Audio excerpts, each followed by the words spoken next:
My name is Cameron Brown, and this is my informative speech that I'm doing about the history of the Yakuza. This is my informational speech that I have chose for for my inspirational, informative speech. I'm sorry, and here we go.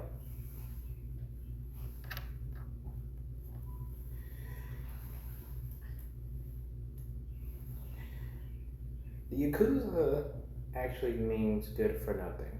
What does that mean?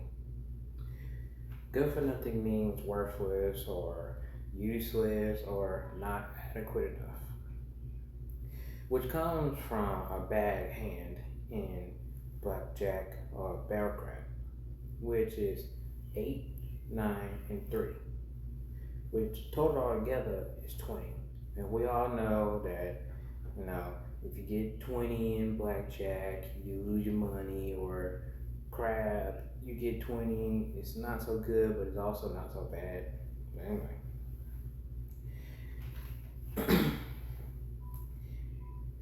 the Yakuza members was founded around 1945, well 1915,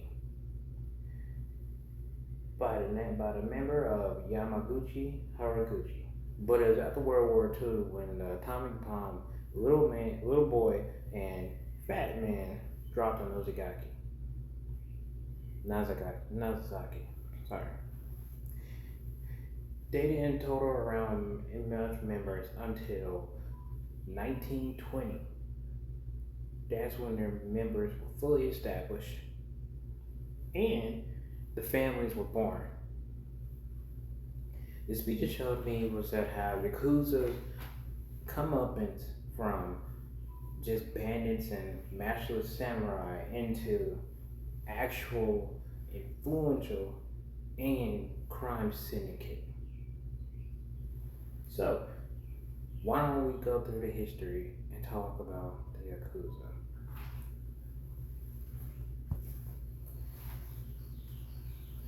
In the beginning, in 1995, the Yakuza had become a problem for the post-war Japan, meaning after the atomic bombs had dropped, that's when crime raised. That's when Yakuza started getting more active in their dealings in the illegal side of Japan.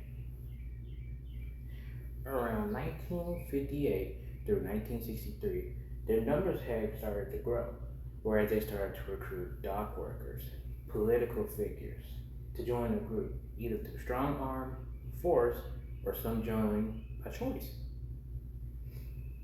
making up to 180,000 members, at the highest point in Japanese history.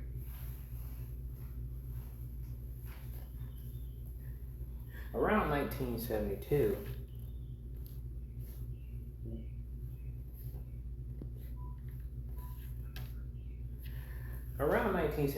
the Yakuza has spliced up into the crime families, which the head of their family was the Oyabun. The Oyabun meaning father or mentor or the boss, to be exact.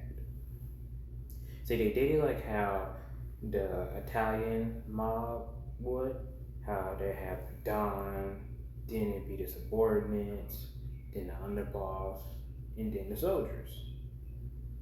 But the boss in the Yakuza was as referenced as the Oyabun, or the father, if that makes sense. The Kobun were the followers, soldiers, hunters, that range. They were noticed as the children of the Yakuza, the ones who would do the work while the bosses got paid.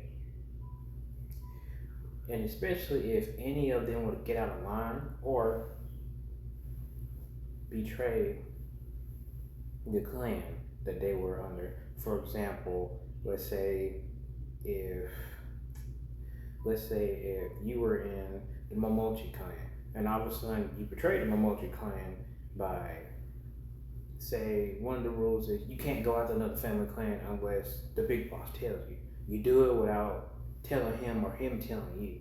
You had to pay for it. By cutting your pinky finger off and giving it to the boss as a way of, hey, I'm not disrespecting you.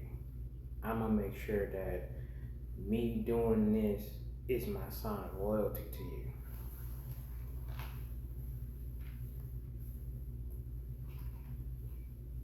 So, in conclusion, the Yakuza gang is built on loyalty, trust, and honor. But those who betray or become disloyal, they gotta pay the price. Like any gang, you gotta pay the price, no matter how you do it or what you do it. You gotta pay the price. The Yakuza didn't have a proper head until the 1900s, where they were fully established and they were in numbers. Like I said in the beginning, around 1940, 1915, Yaguchi Hawakuchi was the founder. And around 1958 through 1963, they had over 180,000 members. Japan still thinks of the Yakuza as a necessary evil that corrupts Japan, but also protects Japan.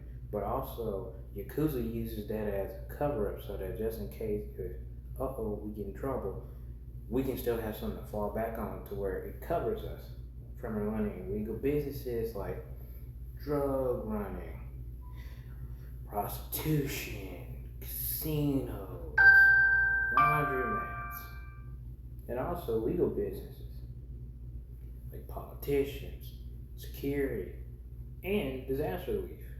Where one time in history, when President Eisenhower had came to Japan, the Japanese government had asked Yakuza for security to where that our president, Mr. Eisenhower, wouldn't have been attacked.